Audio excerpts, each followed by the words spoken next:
Daily news analysis में आज की खबर है, तिरुमाला हिल्स और लाल रेत के टीलों को यूनेस्को सूची में जगह। चर्चा में क्यों? हाल ही में यूनेस्को ने भारत की 7 नई धरोहरों को अपनी अस्थायी विश्व धरोहर सूची में शामिल किया है। इनमें आंध्र प्रदेश की तिरुमाला हिल्स और विशाखापत्तनम के भीमली क्षेत्र के लाल रेत के टीले विशेष रूप से चर्चा में हैं।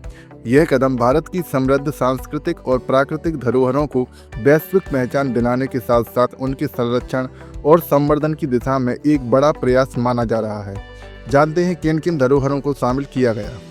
एरा मट्टी डिब्बालू यानी लाल बालू के अनोखे टीले। विशाखापत्तनम के बाहरी इलाके में फैले लगभग 1500 एकड़ क्षेत्र में यह भूवैज्ञानिक चमत्कार मौजूद है। ये लाल बालू के टीले समुद्र स्तर में हुए ऐतिहासिक बदलावों और प्राकृतिक क्षरण के प्रमाण हैं। इसकी खासियत यह है कि इनमें रेत, गाद और मिट्टी की परतें स्पष्ट रूप से दिखाई देती हैं।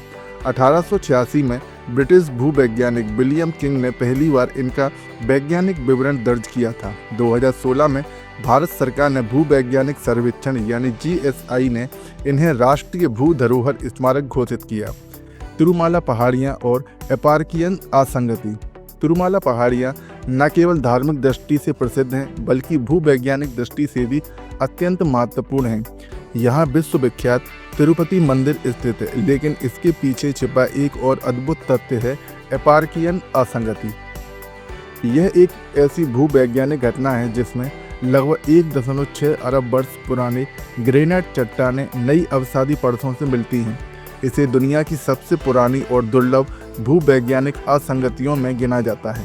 इसके अलावा जिन धरोहरों को शामिल किया गया है उनमें है पंचगनी और महाबलेश्वर में डेक्कन ट्रैप, सेंट मैरी द्वीप समूह की भूवैज्ञानिक विरासत, मेघालय युग की गुफाएं और नागा हिल ओफियोलाइट शामिल किए गए हैं।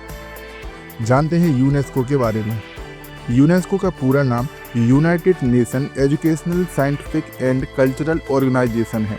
इसकी स्थापना 16 नवंबर 1945 को हुई थी और इसका मुख्यालय पेरिस, फ्रांस में स्थित है। इसका उद्देश्य शिक्षा, संस्कृति, विज्ञान और संचार के क्षेत्र में वैश्विक सहयोग और संरक्षण है।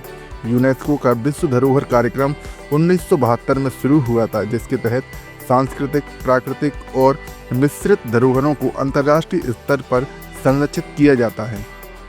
निष्कर्ष: भारत की 7 नई धरोहरों का यूनेस्को की अस्थायी सूची में शामिल होना न सिर्फ हमारी सांस्कृतिक और प्राकृतिक विविधता की पहचान को बढ़ाता है, बल्कि इनके संरक्षण और वैश्विक पर्यटन को भी प्रोत्साहित करता है।